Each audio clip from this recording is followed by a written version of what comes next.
The Agenda with Steve Paikin is made possible through generous philanthropic contributions from viewers like you. Thank you for supporting TVO's journalism. Is there such a thing as a good billionaire? American writer Anand Giridharadas not only says no, he argues the good ones are actually the worst. He'll explain why tonight. Then we revisit a conversation from earlier this season, considering whether, in the face of rising income inequality, governments need to do more to redistribute wealth. It's Tuesday, June 22nd, and that's next on The Agenda.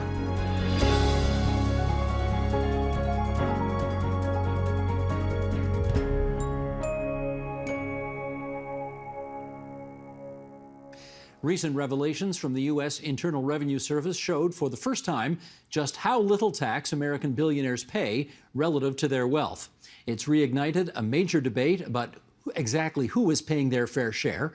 And while some have pointed to billionaires such as Warren Buffett, who's long called for tax reform to make the rich pay more, as evidence that some of the super rich are well-meaning, writer Anand Giridharadas apparently isn't buying it. He's the author of Winners Take All, the elite charade of changing the world, and he joins us now from Brooklyn, New York, and it's good to have you back on our program. Anand, how are you doing?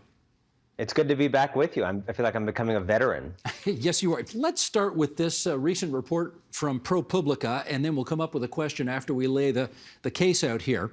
We compared just how much in taxes the 25 richest Americans paid each year to how much Forbes estimates their true wealth grew in that same period of time. And we're going to call this their true tax rate. And the results are stark. According to Forbes, those 25 people saw their worth rise a collective $401 billion from the years 2014 to 18. They paid a total of $13.6 billion in federal income taxes in those 5 years, the IRS data shows. That is a staggering sum, but it amounts to a true tax rate of only 3.4%. And here's a look at the four wealthiest Americans. Leading the pack is Warren Buffett, and his wealth grew by $24 billion between 2014 and 18. He paid $23.7 million in taxes. His true tax rate is 0.10%. Then it's Jeff Bezos with a true tax rate of 0.98% on his wealth growth of $99 billion over those 4 years.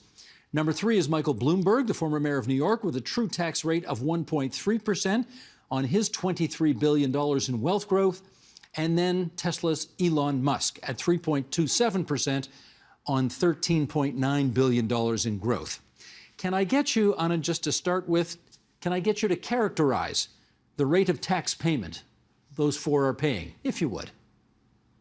They are essentially paying taxes on a construct called income that is a relevant construct for most people, but an irrelevant and trivial concept for super wealthy people. So taxing super wealthy people on their income is sort of like handing out awards at a pie eating contest according to people's shoe size. You're just simply measuring the wrong thing. If you are a billionaire, as those charts you just showed illustrate, your wealth grows through the appreciation of the value of things you own, through the appreciation of your capital stock. Taxing you on your income, it's just nonsensical. And what this story reveals is, yes, some amount of tax trickery and Jeff Bezos claiming a $4,000 child tax credit and not paying any income taxes in any given year and all of that. But it's not really individual sins that are being revealed here so much as a social contract built on madness. We have made a societal decision to tax working for a living, AKA income, and to essentially not tax the appreciation of wealth, which is sitting on piles of money for a living. And we'll come back and talk more about that in a second. One of the billionaires mentioned in that article, incidentally, said that publishing his personal tax information is in fact a violation of his privacy. Is that in fact the case? Well, it is in the narrow sense that leaking that information is, not allowed, probably if you're a government official, but journalism is not beholden to that kind of requirement. It may be a requirement that you're not supposed to leak it if you work at the IRS, but it's not necessarily the journalist's duty to respect that privacy if it is deemed in the public interest to reveal that. No one's mistress's names were being revealed here. No one's secret yacht names were being revealed here. This is aggregate information about how some of the richest people in the world don't pay taxes. If anything is in the public interest, it's that. And I also just want to say, like, congratulations to whoever leaked this, because you got to remember, the IRS does not keep a file of like the 25 richest people and here's all their stuff, right? That's like something in the Forbes list. That's not an official category of the US government, 25 richest people. So someone really thought through what would make a good story and what would help illustrate this issue for people and packaged it brilliantly. And I'm just, kind of in awe of those leakers. Well, there's another billionaire investor by the name of Carl Icahn, well-known person in your country. And here's a quote that he came up with. He said, there's a reason it's called income tax. The reason is if you're a poor person, a rich person, if you are Apple, if you have no income, you don't pay taxes. What's your take on that? Well, here's what you got to understand. So what most people do is they go work, and then in exchange for working, they get an income, and they spend most of that income every year on their rent and their food and things like that. And then there's some little bit left that is saved or that's invested or that's put towards some kind of rainy day fund or what have you. And therefore, the only real money to tax for regular people is sort of that income.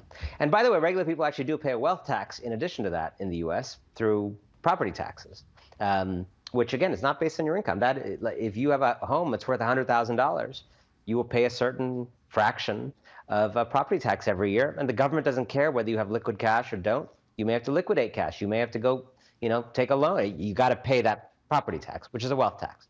Now, if you're very wealthy, what happens is, let's say you have, $50 billion in the bank. Well, the way in which your money is growing is not through a salary coming in, right? It's growing through the appreciation of that 50 billion into 55 the next year, into 65 the year after that.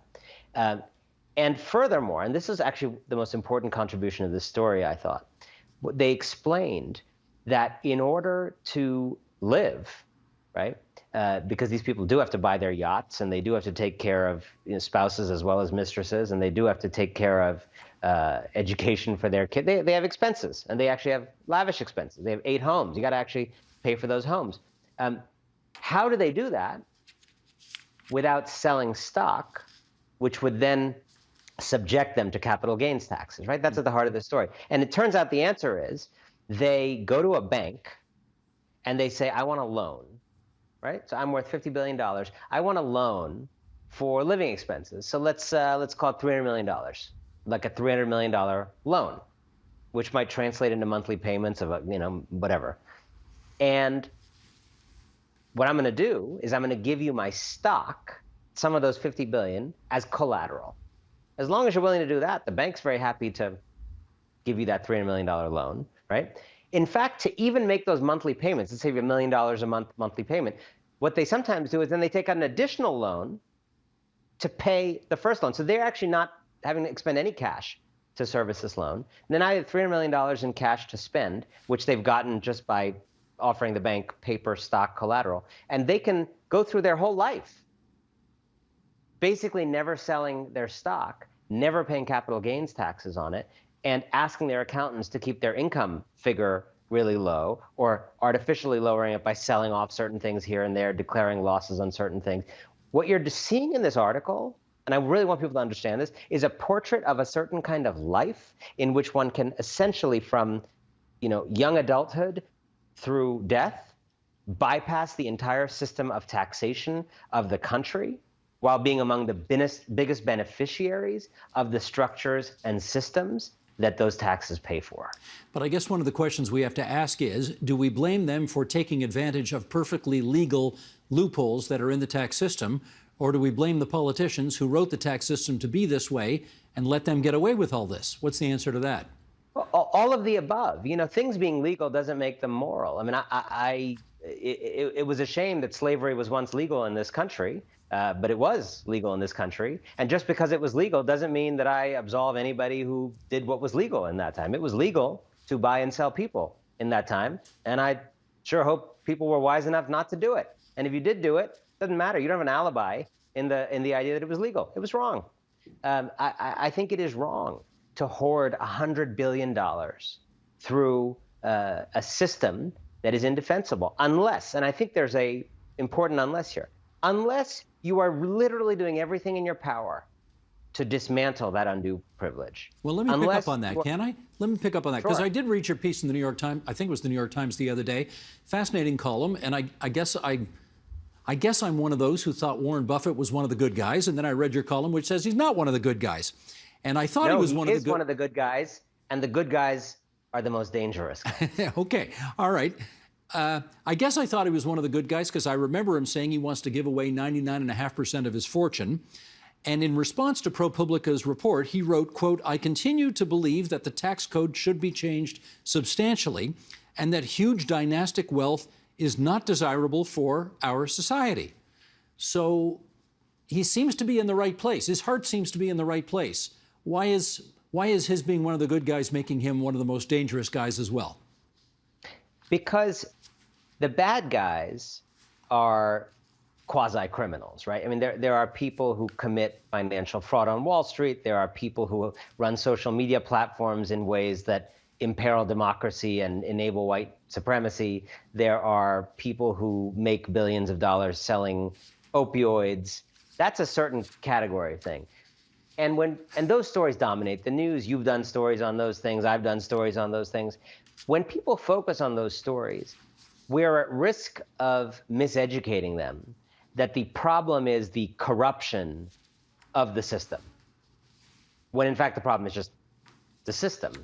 And part of what is powerful about this story is even when the system is working well, even when you have a well-intentioned person like Warren Buffett, this is barbarism. It is barbarism to have people accumulating $100 billion plus fortunes, while here in New York City, all around me, one of the richest cities in the history of human civilization, there were all these kids this year who couldn't do the remote learning they had to do because they don't have Wi-Fi in New York City in the year 2020 and 2021.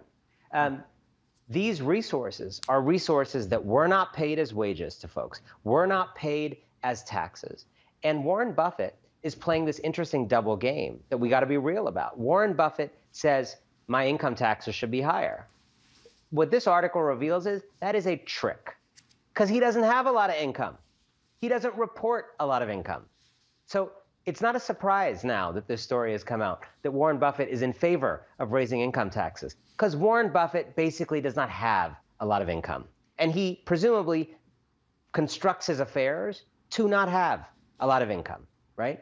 And what he does have is appreciating wealth. And I have not heard Warren Buffett advocate for Elizabeth Warren's wealth tax or Bernie Sanders' wealth tax. There have been proposals on the table. Where has he been?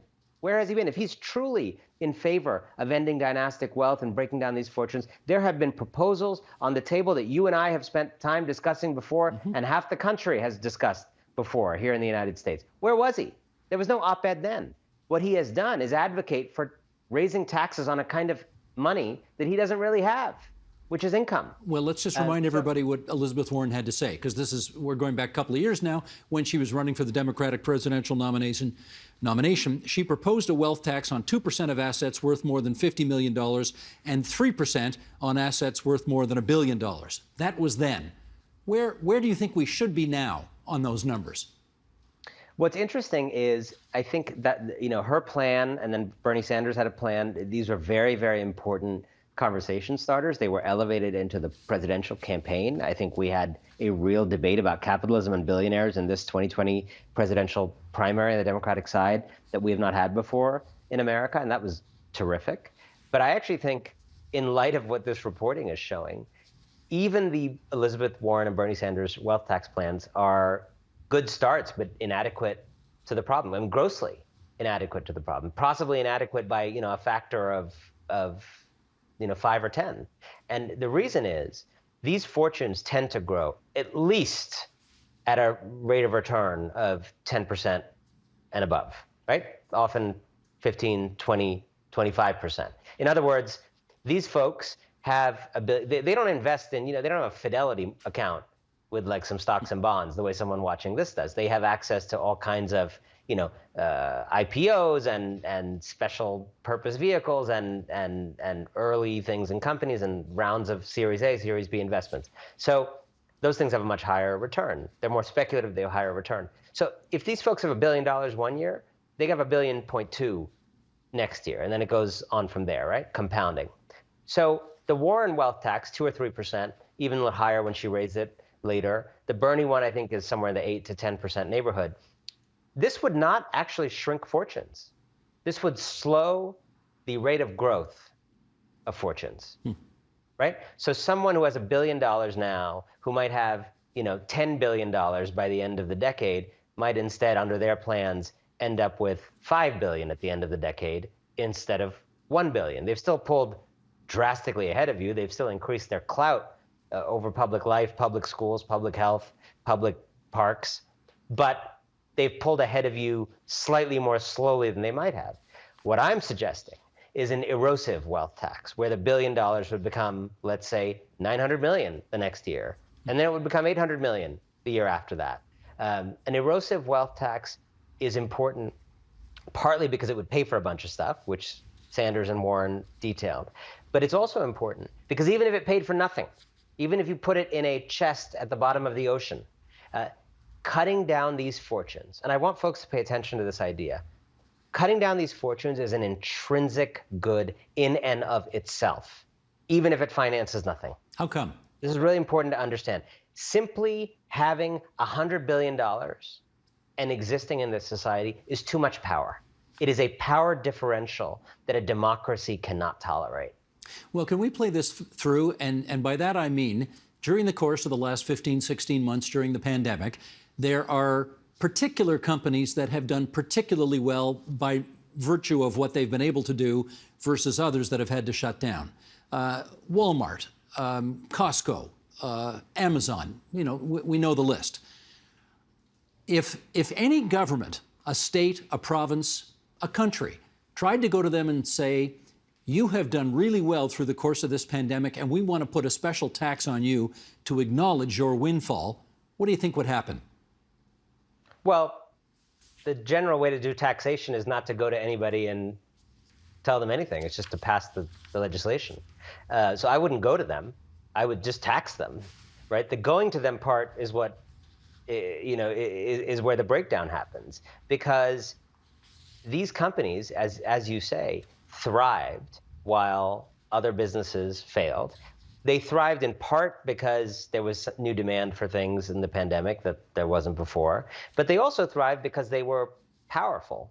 They had wiped out competition through monopolies in the case of Amazon. They had, destroyed the leverage of small suppliers, as Walmart is famous for doing. And so when something calamitous like the pandemic happened, they were in a very good position to take all. My book's called Winners Take All. I mean, these winners were in a very good position to take all because of the groundwork they had been laying for years, right?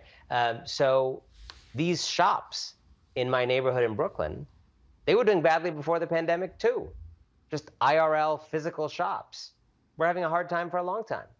The pandemic just knocked them out, but Amazon had been knocking them out for a while. And if you read the extraordinary new reporting in the New York Times this week from Jodi Kantor and her colleagues on the internal dynamics of working at JFK 8, which is Amazon's biggest facility here in New York, it reveals that when companies have this much power over workers, essentially a kind of imperial power over workers, there is simply no chance people have to lead a dignified life. And to have any shot at collective bargaining or any of the other things we've known. So the only thing that is going to work to rein these companies in is taxing them and regulating them involuntarily. If they like the policy, that's the sign it's not a good policy. If they consent to it or do it voluntarily, it's a sign that it's not a good policy. Policies that are painful to them but good for the commons are what we need now. Well, here's what I don't get, and I'm hoping you're going to be able to help me figure this out, because well, I'll just read the quote here. We face now the possibility of a taxpayer revolt if we do not soon make major reforms in our income taxes. Now, an American Treasury Secretary said that. That was President Lyndon Johnson's Treasury Secretary who said that more than 50 years ago. Why hasn't the taxpayer revolt happened? Well, the taxpayer revolt has happened in this country, but unfortunately it's happened the wrong way. I mean, it happened starting in the 70s, and Americans for Tax Reform and Grover Norquist and all these activists on the right, what they did was they convinced regular people, middle-class people, upper-middle-class people, that they were really being kind of put upon by the government and burdened by out-of-control taxation.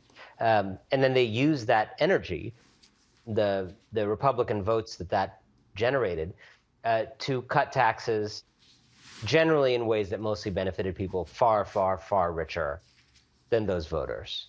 There are a lot of those voters. They needed a bunch of those voters. But who do they actually cut taxes for? The top 1%. In fact, the 0.1% or the 0.01%. Look at something like the Trump tax cut, $2 trillion, whatever it was. I mean, almost all the benefits flowing to the very top. But if you only got that 1% of people to vote for it, you wouldn't win office. So their whole game has been to actually create this, manufactured tax revolt among right-wing voters, which then gets them into office. And then they never actually do anything for their own voters. They just do things for the bankers and the CEOs. But we have discovered during the past 15 months that actually, when you know what hits the fan, it's not a bad idea for governments to have the capacity to help people out and protect people from the worst ravages of, in this case, a pandemic. In your view, does this potentially open a door to a broader conversation about tax reform? Yeah, and I think we're having that conversation. And as you say, it's not just a conversation about taxes. The pandemic, well before this particular story, the pandemic revealed so much about the American social contract. I know from my many travels to Canada how, strange you all sometimes think we are. And you're right, we are strange. We have made a choice to prioritize, 25 people hoarding resources over, hundreds of millions of people having a flourishing, decent, dignified life, having a chance to rise, having a chance to make their dreams real. And I think the pandemic forced people into an awakening around the stupidity of linking whether you have health care to whether you happen to be employed today. I think it awakened people to the need for some kind of universal basic income or some kind of income support that's guaranteed and not dependent on whether your member of Congress is feeling, dyspeptic or not in a given morning. I think it revealed the importance of some of these safety nets that have been gutted. I think it revealed the importance of utilities like broadband and Wi-Fi, which, when people are depending on them for learning and for doing their jobs, are simply inadequate in this country. And now, as you say, I think this story could be a signal moment of making people realize you're being scammed. Whatever your ideology is, you are literally paying more in taxes in certain years than Jeff Bezos. Jeff Bezos is heading to space soon, and he will be laughing at you from space that you, driving a truck, delivering milk, delivering DoorDash, teaching in a public school, working on an oil rig, you literally paid more in dollar terms in taxes than he did in certain years. Not as a percentage. You literally paid more dollars in federal income tax than he did. Yeah, because he used all the legal loopholes to make his effective tax rate nothing. Right, and you might do that also if you had an army of lobbyists working for you, but unfortunately only he has that. Can I touch on that? We got a few minutes left here, and I do want to touch on that because, again, going back to New York Times reporting here, the $4.5 trillion private equity industry, quote, has perfected sleight of hand tax avoidance strategies so aggressive that private equity officials have alerted the IRS to potentially illegal tactics. The gist of it is that these corporations that you've been talking about are too big, too sophisticated, and too far ahead of whatever the IRS can possibly throw their way. True? Yes, and it's kind of a reason to tax wealth, right? Because wealth is just the outcome. Whereas when you're all these other ways of capital gains and income and this and that, you're kind of taxing the process. And there are ways of shifting things around in the process to change what's being counted and how it's being counted and when it's being counted, right? But at the end of the day, at any given moment, someone is worth a certain amount. They just are. And the elegance of saying 3% of whatever that is needs to be sent here by this date, it's actually remarkably simple. As we learned from Donald Trump and his tax returns and so many others, these folks can literally name any income figure they want, right? You can't do that watching this, but they can. They can decide they want their income to be $1. They can decide they want it to be $100 million. They can decide they want their income to be negative in a particular year. Whatever their needs are, they can just make their income the number they want and therefore pay the taxes they want. And unless you are taxing wealth, you are not serious, I think, at this moment in American life about making sure we have a democracy instead of a plutocracy. In which case, let's finish up on this. I know politicians love to find issues where 90% of the public are on their side and maybe 10% disagree. There are actually precious few 90-10 issues out there, but surely taxing billionaires would be one of them. There are populists in the Republican Party, there are populists in the Democratic Party, and there are plenty of common sense people in both parties who surely would see this issue the way you are seeing it. In which case, why hasn't it happened? That's such an insightful question. You're right. First of all, you're right empirically. The polling is actually pretty eye-opening on the wealth tax. When the Warren wealth tax came out, there was some detailed polling on it. A clear majority of of Democrats liked it, but I think it was about half of Republicans, if I remember correctly, also favored it. When AOC came up with Congresswoman Alexandria Ocasio-Cortez came out with this very high income tax, 70% marginal income tax on $10 million a year or more of income. Again, huge Democratic support, but significant independent and Republican support.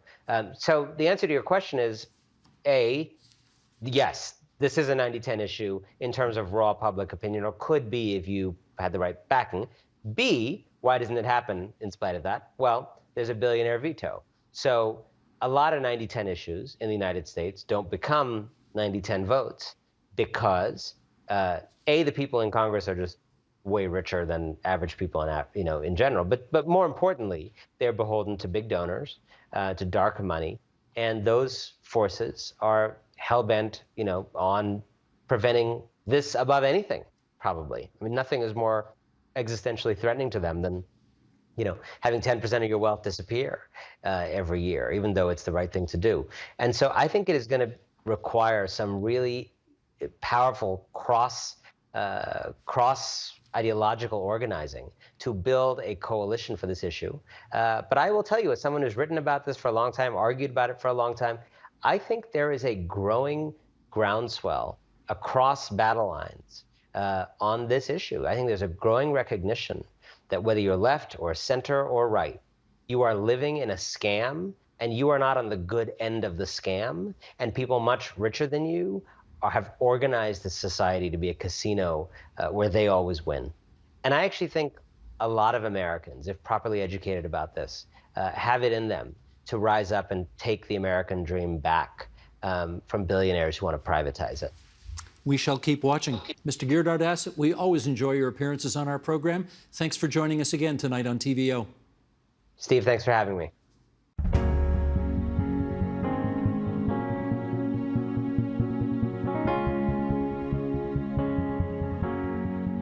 It's long been said that the rich only get richer and the poor only get poorer. With us for some perspective on how wealth is or is not shared in our society, let's welcome from furthest away to closest to our studio, as is our custom, starting in Montreal, Quebec, with Alison Christians. She's professor and chair of tax law at McGill University. In our nation's capital, Robin Chabin, principal economist and co-founder of the economic consulting firm Vivek Research. And in Dundas, Ontario, Michael Veal. He's a professor and academic director at McMaster University's Statistics Canada Research Data Center. And it's great to welcome you three back to TVO tonight here on the agenda. Alison, start us off. Ever since Thomas Piketty's book, Capital in the 21st Century, was released about 4 years ago, people have been talking about income inequality in a much more significant way, and how the top 1% of income earners have a much disproportionately higher share of the world's total wealth than the other 99%. So let's say a decade later, have we made any progress on that problem? No, we're going in the wrong direction, I think, and the coronavirus has just amplified that inequality problem on a global scale. And I think that's worrisome, not only because, as the other speakers have noted, it has left some Canadians behind and maybe confused us about what we think where the problems of our society come from and how much control we think we have over them. So I think that Piketty, he talks about the historical trends of wealth and gives us a warning as to what happens when you get too much wealth concentration. And the Matthew Klein and Michael Pettit's book amplifies that and shows us that we aren't thinking correctly about whether we can solve these problems and how. We think this is a trade issue and this is about balance of payments or terms of trade, but actually it's a lot more about our central core decision to be an open market, a free market in an open economy, in a globalized economy that we can't control. And so when China allows consumers surplus to be swept up into production and not into consumer spending, that Chinese workers are hurt by that, but so are Canadian workers. And we don't control China's policies any more than we control the US, but we're affected in different ways by both of those countries. Michael, I wonder if you'd weigh in on that as well. There seems to be a consensus that we have, despite 10 years of considerable discussion, maybe going back as far as Occupy Wall Street and so on, after a decade of very focused conversation on what to do about the 1%, that we haven't seemed to make any progress at all. In fact, things may have gotten worse. Why is that?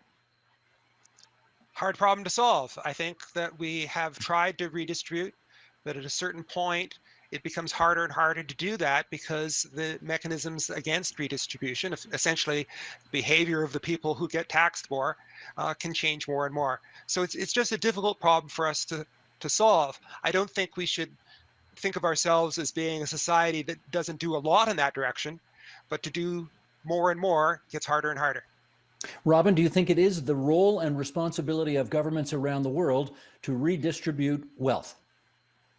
Yeah, I think redistribution is an important factor in all of this, but I think redistribution can happen on multiple levels. There's the tax and transfer redistribution that I think we're very comfortable with, but there's also the distribution of economic opportunity and economic access. And for me, a lot of what we're talking about here really boils down to concentrations in corporate power and trends that we're seeing towards more concentrated industries and economies.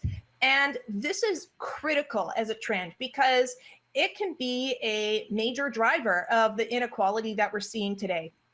And this is because as our economies become more concentrated, they become increasingly dominated by a smaller number of bigger firms. And when these firms are in a dominant position, they're better able to extract wealth and income from people lower down on the income distribution and redistribute that wealth and income up to the wealthiest. And in this way, we're seeing a real mechanism of inequality at play. And what is so interesting about this problem is that there are solutions. One of the solutions that we should be exploring is making tougher competition laws that not only control and rein in dominance of firms, but also in that process, providing more opportunities for people to participate in the economy as entrepreneurs, as workers receiving fair wages. And in that way, we can help ameliorate the rise of inequality that we're seeing. Well, Alison, I know how much you love tax law. You love it so much that I think you have a mug somewhere on your desk that proves how much you love it, as she reaches for it now and shows us. Isis, there we go. Okay. So we know how much you love tax law. I can imagine people watching this or listening to this right now saying to themselves, look, this should be an easy problem to solve. All the Western governments simply need to get together and say, we're going to raise corporate taxes by this much. We're going to raise taxes on the super rich that much. If we all do it together, nobody has an unfair advantage. Boom, let's just do it. Why not? Yeah, easy. Sure. Yeah, that's not going to happen. And why? Because not everybody loves tax law. In fact, most people really hate tax law, and for lots of good reasons, I suppose. But one of the main reasons that people think that this is not a good idea is that they worry that we're not going to be redistributing in the right way, or we're going to waste our money or something like this, or all kinds of ideologies about why we shouldn't have taxes on the rich, or we shouldn't raise taxes here or there or from corporations. I mean, the short answer is that there is a global discussion taking place about the level of corporate tax and the distribution of corporate tax, which may or may not change, what's going on here in Canada. But the book that we've read for today, that tells us that trade wars are class wars, I think could have an extra line, which are tax wars. Class wars are tax wars. They always have been. It's always a battle of vested interests, as the book talks about them. People like the way things are when it works out for them, and they don't want it to change. And for those for whom the system is not working, agitating for change is working against some pretty strongly held beliefs and some very strong vested interests. So it's not that easy to change, even though, yes, 100%, that is what we should do. We should be lowering taxes on consumers, getting more spending ability in regular households, lowering income taxes for workers, and raising them for those with higher incomes and in capital. All right, Robin, I was being somewhat facetious before, Robin, when I said we should simply snap our fingers, get all the Western countries together to agree on this, and voila, it's going to be done. But can I get you on the record right now as to whether or not you think if we could, would that in fact be the way to go in order to ameliorate this situation of the top 1% having such a disproportionate share of the world's wealth? Well, again, I want to come back to this idea that it's not just about the distribution of money today and being able to snap our fingers and reallocate money to different people. It's also about creating an economy that at its core is more equitable. And this comes down to having equitable access to economic opportunities. And policies of various types can play into this. Not only labor market policies, which enable people to participate in labor markets and earn a living, but also to broader economic policies. Again, the drum I love to beat is competition policy. This is my obsession. And when we have an economy that is dynamic, that is not dominated by overbearing corporate interests, entrepreneurs can enter the economy. They can create new businesses, create wealth for themselves, and also provide more opportunities for workers. Right now, along with this trend of inequality, we're seeing a trend towards greater corporate concentration. And we're seeing this not only in Canada, but around the world. And the problem with this trend is that it creates what economists call market power. The ability of corporations, which generally are held by the wealthiest in our society, to take income from workers, to take income from consumers for their own interest. And so if we can address market power in our societies, we can actually go a long way in addressing inequality. Again, I'm going to point to another OECD report that found that for the poorest 20% of people in Canada, if we could wave a magic wand and get rid of excess market power in our economy, their incomes could increase by as much as 20%. In contrast, the top 1% of earners, if we could wave a magic wand and get rid of excess market power in our economy, their wealth could reduce by as much as 24%. So it's not just about what people have today and how we split the pie.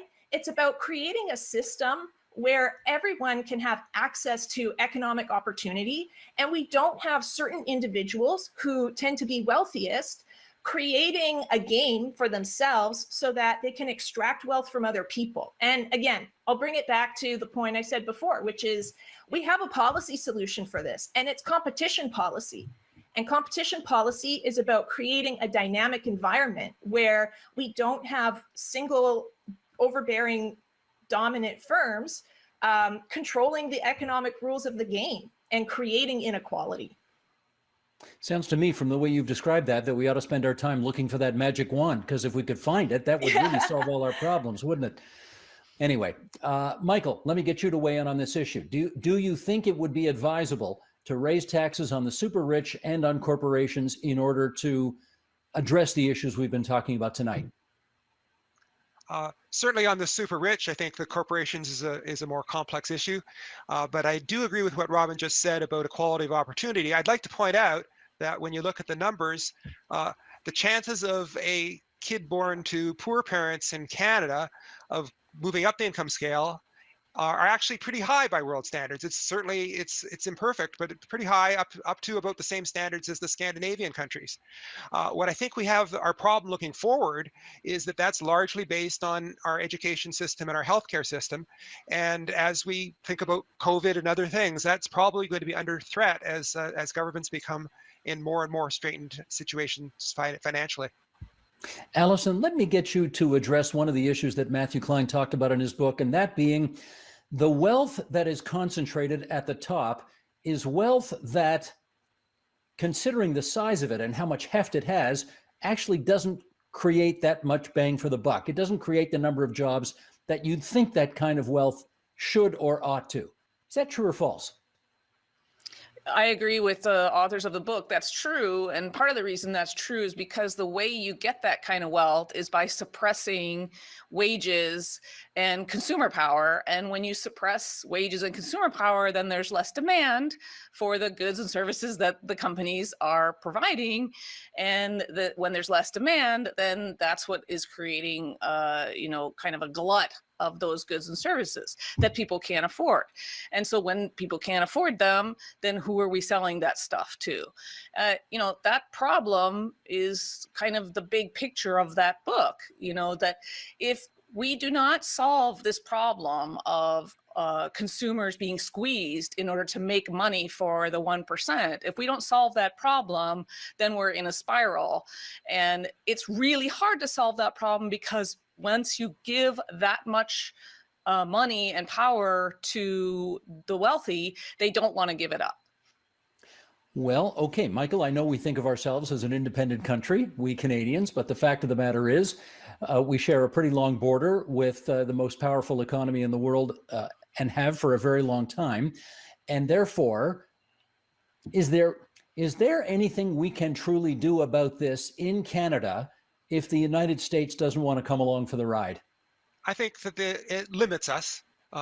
Sometimes I think we need to remember that what goes on in Washington in terms of our economy can be at least as important as what goes on in Ottawa. And so we do have to keep track of American developments. And I've shown in some of my own work that one of the drivers of Canadian income inequality has in fact been US income inequality, both in part because, for example, our high income CEOs, they have the option of going to work in the United States. And so what happens is their services get bid up in price.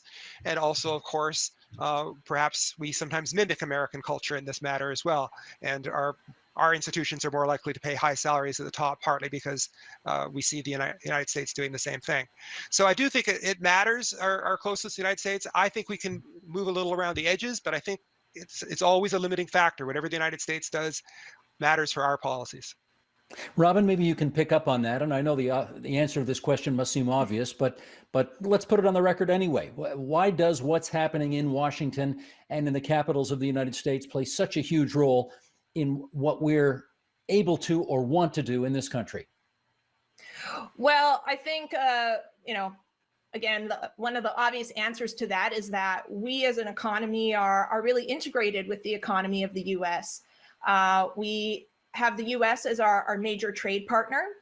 We also rely a lot on the US for foreign direct investment in order to grow our economy. But what I want to highlight here is that there are things that we can do within our own borders today to address these issues. Yeah, we are dependent on the policies implemented elsewhere, and this does create policy complexities, but there are low-hanging fruit that we can be pursuing. And I've talked about this before on the show, but again, when it comes back to our competition policy, our antitrust laws, we have such weak laws in this country that explicitly allow for business practices that move income and wealth from the lower end of the spectrum to the wealthiest. I've talked about a classic merger case that happened in the 90s between two propane distribution companies. This merger is legal under our law, and it allowed for the creation of 16 monopolies for the sale of propane across Canada, which led to a price increase in propane, which is a necessary good for many people for heating their homes, a price increase of 8%, a wealth transfer of $40 million from consumers to the owners of the merged company per year, and $20 million in cost savings, which is equivalent to 200 job losses. So we have these mechanisms within our competition law that allow for this stuff to happen, that allow for inequality to be created. Another major problem that we have with our competition laws is that, unlike in other countries, it's not illegal for businesses to full out conspire with one another to suppress wages. And I'm talking about, like, sitting in smoking rooms, conspiring. And this is what we saw in a way with the hero pay fiasco between Sobeys, Metro, and Loblaw. Other countries have these sorts of rules as a stop measure. There's obviously more that needs to be done, but I mean, we got to deal with our own backyard first. Let's talk more about what's going on in our backyard. Michael, there was the case as well of the giant supermarkets conspiring on bread prices for years and years and years. Why is it that our governments apparently seem prepared to allow a lot of that stuff to go on without doing anything about it? Well, it's harder to stop than it looks. I mean, even back in Adam Smith, you can read about the problem of firms conspiring with each other. And perhaps Robin's right. Perhaps there's more we can do. But I think, again, it is one margin. There are other margins of policy that perhaps we could do more on, say, the taxation side. But we do also have to remember that as a relatively small country, our markets tend to be small. We're also spread out. Our markets tend to be localized. And these are the things that make competition policy a little bit harder. All right, Allison, let's pick up on that. We have the example of antitrust. That's something we could do within our borders that we don't need to get agreement with the United States government on. We could do that ourselves. What else could we do, the so-called low-hanging fruit, that would not necessarily disadvantage our companies here? Because you know what they say, if you raise taxes on them too much here, they'll just leave and go somewhere else. What could we do, though, to deal with these issues? Yeah, I think we do have to think about what are the immediate things that we could spend on in Canada to make it possible for consumers, workers to spend more in our economy and build inward inside the market. And those are things I think that tax policy can influence. I would say in the big picture, it's high time that we started asking what the externalized costs are of all kinds of corporate behavior and behavior by the wealthy, investment behavior, and start internalizing or pricing those externalities. That's not actually that hard to do, or at least not as hard to do as it used to be, but it's just sort of a new thing. We haven't really done enough of that, and we need to do it. And I'm not talking about carbon taxes. I'm talking about more understanding that corporate books and records are reflecting profits which are unsustainable and built on externalities. And if we were pricing those in, maybe earnings reports would be more accurate. And then on the more local, you talked about, Canada being dispersed and having local areas that need attention. I think things that Canada should be doing right now include the improvement of water across Canadian communities everywhere. I mean, it's just something that just would improve the lives and make it possible for people to spend less time working on boiling water and more time on productive activities in the economy. So at any point where we see a lack of infrastructure or something that's been neglected, spending in those areas will have economic impact, well beyond kind of any corporate tax cut or any kind of measure that's going to try to boost, the 1% in the hopes of trickle down. We need to start trickling, up. And the way to sort of trickle up is to spend on those obvious infrastructure areas. So clean water is like just an obvious one, and internalizing negative externalities is another obvious one. But again, you need to understand, we all need to understand that when we think of these things as local, they're not local, they're global in nature. So we have to think about those problems as being, there are some steps that we take that are domestic and local, and some of those have to be in the international fabric, including in, for example, the international tax rules. Michael, I heard an expression used there by Allison, and I want to follow up with you on that, because 40 years ago or so, when Ronald Reagan became president of the United States, we heard a lot about trickle-down economics. The idea being that if you make companies wealthy and rich people wealthier, that they will hire people, create jobs, and the economic benefits will trickle down to everybody below them. Do we agree now that that theory really holds no water? Well, I mean, to some extent, that's the way our economy works. And what we're wanting to do is to augment that with redistribution policy. To some extent, we do that. And we've been talking about ways that we can perhaps do that better. I don't want to leave the impression that, here in Canada, there's nothing we can do. What we want to do is to make ourselves collectively more productive, and particularly those at the lower end of the income spectrum, so that they claim higher resources just because they are more productive. But we also wish to augment that with redistribution. And I think it's clear that without redistribution, we won't achieve an acceptable level of income distribution in Canada. I don't mean to be a smart aleck about this, but if you're a single mother with a couple of kids whose job has been adversely affected because of this pandemic, how do you get more productive? Sure. I mean, I think we're talking about the society as a whole, because if there's more, then there's more to redistribute. So, for example, you want a more efficient tax system. Allison was talking about things like the provision of water and the provision of public services. We want to do those better than we're doing them now. We always have to strive to get better, because that's the way we increase our prosperity, and we make our prosperity more inclusive. Robin, I know you're not necessarily a political scientist. You're more on the economic side of things, but it feels as if we're not going to get some of these ideas into place unless the political leadership of the country kind of wakes up and wants to do it. What odds are you putting on that? I mean, I'm hopeful. I think because I'm seeing greater awareness of these issues. I think people are interested in talking about them.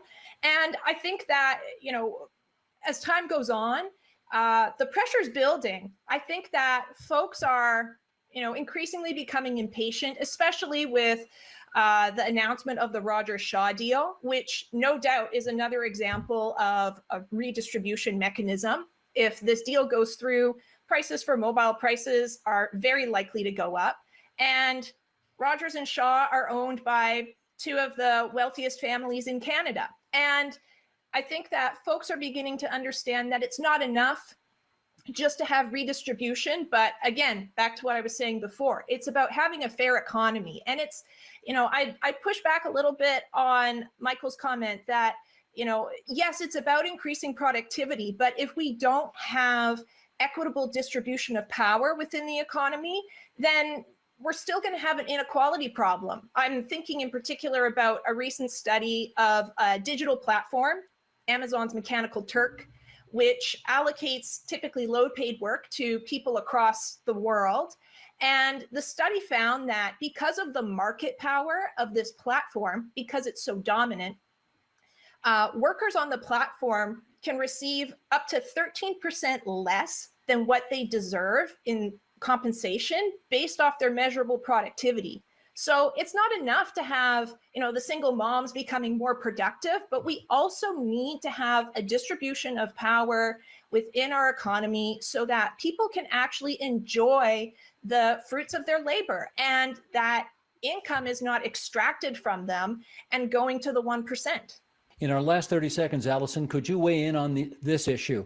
If we don't figure this out in a satisfactory way, how concerned are you we're going to see more January 6th type attacks on our political seats of government? I'm not sure that we're looking at revolution just yet. I think it's more likely that we see 2008 again, because that's the end product, right? Market crash, which wipes out the savings of ordinary households. So I think not solving the big problems now means endless cycles of ordinary households slowly accumulating small savings only to have them wiped out as the wealthy command more and more resources. That's not sustainable. I hope that politicians everywhere understand that that's not the economy that we want and work towards some different model. Allison, Robin, Michael, thanks so much for joining us on TVO tonight. We've appreciated your participation in this discussion. Take good care, everybody.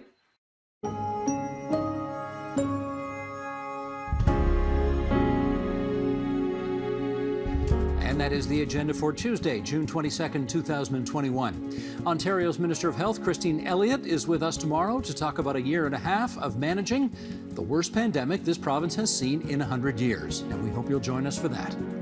I'm Steve Paikin. Thanks for watching TVO, for joining us online at tvo.org, and we'll see you again tomorrow. The Agenda with Steve Paikin is made possible through generous philanthropic contributions from viewers like you. Thank you for supporting TVO's journalism. Looking for more of TVO's in-depth current affairs and documentaries? Visit tvo.org/daily and sign up for our daily newsletter with links to agenda interviews, read Steve Paikin's articles, and preview our upcoming documentaries. That's all at tvo.org/daily.